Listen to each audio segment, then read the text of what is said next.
Aakash a few months ago, actually. And we were hosting another conference, and we just met each other in the hallway. And it's like sometimes, friendships happen in a moment, right? So I looked at him and said, okay, we're going to be friends. Next thing I know, I'm like, okay, we got to get together. We were in Delhi. And I really wanted him to come talk today about, he's in the midst of a certain, what do you call, a wave that's happening in India, not more than a news. It's a wave that's happening in India. It refers a little bit to what Dheeraj was talking about, what's happening with the startup ecosystem. But we'll get there. So first, Aakash, I want everybody to know who you are. There's very few of us who have our names on a billboard across the world, across at least US. And you have your name, Aakash Tutorials, which was started in your name, across India, and there were over 300 centers across India, physical centers. So tell us a little bit about how Aakash was born. You've seen it born in your house by your father. It was back in 1988. This was his third attempt. To all the entrepreneurs out there who think that the success just comes, you just get out and try and it just happens. I think this was his third attempt. He started first time in '83, worked very hard, didn't work out, shut it down, and then somebody convinced that you're a good teacher, students need it, why don't you do it again? So he tried again in '86. First time, he kept my brother's name, Ashish, and then second time he kept a very professional name, Bureau for Experts of Medical and IIT, and that also did not work out, and he shut it down, and he decided that he'll never get into entrepreneurship. Teaching as a job, as a teacher in a school is good enough. But again, opportunity arose and somebody said that, why don't you start again? And he said, I've tried twice. He said, it doesn't matter. This is what you teach children. Don't give up. Why are you giving up? And then he tried again. He said, I've tried this guy's name. I've tried professional name. Now this younger one is left. Abhi isi ka naam le lete hain. So he kept the Aakash Institute there. Started as a company in our house, which is a one-bedroom house, in a dining table. And we were instructed not to get out of the room when the class is on. So, for 4 hours, we would just sit in the room, even not allowed a toilet break. And we would wait for students to have a toilet break so that we can go. So that was the, humble beginning of Aakash. And I think he was... What subjects did your father teach? He was a teacher of biology. And as the entrepreneurs would, when they get into it, so there was a time when he was teaching biology, chemistry, physics, and maths. Okay. So he would read from the books and then teach, read from the books and teach, because he had to deliver the promise that he had done. Yeah, and so it started with what? How many children? 12 students in '88, and fortunately for us, 7 got through. And that got through the medical exam? Got through the medical entrance, because at that time we were only doing medicine. And that was the moment when, he decided, okay, I think my formula is working and I need to really just scale it up. So I think that 12 became 50, 50 became 100, 100 became 250, and that's how the story started. Where was the tipping point? Because, to go from 10 to 50 is not easy, and definitely going from 10 to 100. Is it that he started having other teachers, getting a place? When did you guys know, like, you're on to something bigger? So I think the year was '94 when one of the students that was studying with him got, there used to be an exam called Delhi PMT, he got rank 1. And that was a surprise, and suddenly, the media and the society is such, who's the number one and where is the number one studying?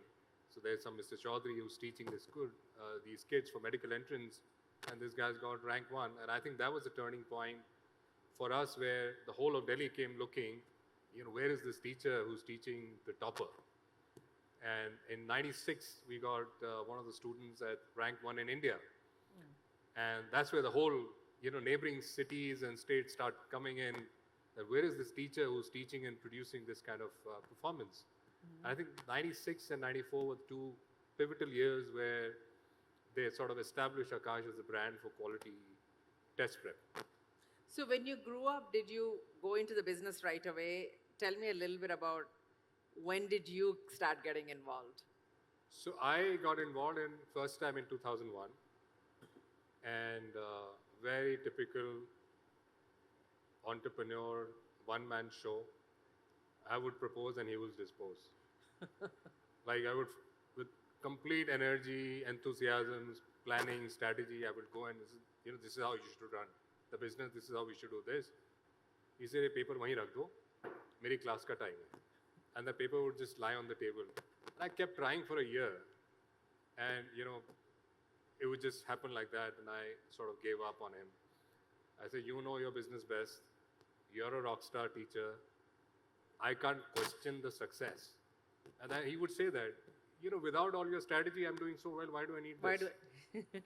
And I said, yeah, I can't, question that. And I think that's where I realized that I need to get into something else. And I started an advertising production company.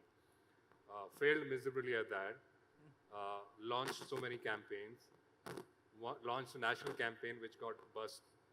The client never paid up, so I had to shut down the company. And that's where I realized that I need more education before I jump into the world of business. And I went on for my further education. So now we come to the place where now you have this and the growth to 300 centers, etc. Were you part of that? What was it that grew it for you? So I joined again back in the company in 2006 as his brand franchisee. So there was a big debate at home. Typically when a son or a daughter comes and joins the family business, you either join a board or become a management trainee or something like that. He said, no, nothing doing. You take my brand and pay me my commission. And I said, बच्चे से commission लोगे? And he was like, why not? I mean, this is the brand that I have built for last 20 years. Beyond this, what happens, I'll consider your contribution. But till now, this is my baby. You better pay the price for using this. So I went to Bombay, started the first franchise for Akash in Bombay in 2006. So there I learned the business in 6, 7, and 8. And when I was able to replicate the stories that he had done in success, he said, now you come down to Delhi and let's start building this business. And I think that's where those 3 years gave me what are the bottlenecks for growth. Be it the teachers, be it the scale, be it the marketing, be it the talent. Because I remember very clearly when, in Bombay, I would go meet schools for business. They would say, oh, coaching wala bahar baitha hai, usko bolo bhi kal aayega. So, I would understand, there's a perception issue. How would I get the talent in? There's a teacher issue, they keep leaving this business. So that really helped me identify bottlenecks. And what we did after 2009 to 2020 was actually to plug all those holes. These are the problems, and we need to go after it and plug it. So, and you built this since 88, you started it, you built it through the 2020s, etc. And where did the decision, it was in the middle of the pandemic, but where did the decision to sell to BYJU's come? How did because it's your name, it's not just like a business you're selling, it's your name, something that your father built. How did the family react to it? We were not looking out to sell, but then, the conversation with BYJU happened for a very, very long time, about 6 months. And then we reached a common point of acceptance. And then I went to my family and I said, this is what we have done and this is the price that we are getting. And before that, just to add, we had a private equity sitting and there was an eventual liquidity event that we were looking in about 4 to 5 years. But this actually came in the next year. So my father told me one thing. He said, anything that goes up comes down. It's law of gravity. So I feel we are at the top. And there's high likelihood that it will come down. So while you're at that spot and you're getting what you want, you should consider it. And the other question that he asked, which generally is very prevalent in business families. What do you think about the next generation? Yeah. He said, do you want your kids to do this? And I was very clear. I said, no, I don't want my kids to do this. He said, okay, you've got the best price at the best time and you don't want a continuation, let's go ahead. So, it's a very traditional model, right? You go to a coaching center, you study, etc. Did you think of scaling it up by completely going digital? Did you guys think about stuff like that? Oh, Or yes. did you think that's what Byju's would bring? No. So I think before 2020, we were competing with Byju's and trying to build our own digital platform, which wasn't doing great, but wasn't doing bad also. We had about 50,000 kids in that program. When I was in Bombay, I was called by a school principal in JNPT, which is a very distant place in Navi Mumbai. And she said, I don't have a biology teacher for last 3 months. Can you help me? And I was like, in a place like Bombay, you have a shortage of a good teacher. What will happen to the cities outside? Yeah. We really need to, find ways to get this quality content to the remotest corner. And that is where the teacher, they said, can you record your teacher's video and just send me CDs or videotapes? I was like, yeah, I can try that. And that's how the Akash's digital business started back in 2009. And in 2009, when I came back to Delhi, we sort of formalized that and created, a big digital footprint. And by the time we exited, we had about 8-9 years of digital business under our belt, which actually helped us move our offline business to online when the COVID happened. And all our classrooms were shut, and overnight we had to move all our classrooms to online. And we were the only company we were able to successfully do that because we've been doing online for a very long time. And so, just to answer your question, so there was a large digital footprint and we wanted to grow that further along with our classroom. Yeah. And now, we've all been following Byju's for the last few weeks, months, whatever. And, I always say that we make heroes and we bring them down very quickly. And there was a time when everybody was on the bandwagon of Byju's and how they are. And I'm sure people said it was one of the best decisions you made. And you were also very excited about the possibility of how it could grow.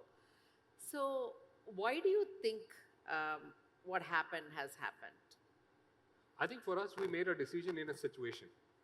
And you always make a decision in a situation with the parameters and the variables and the data points that you have. And at that time, the data points that we had, how far we could think, we thought this is the best decision.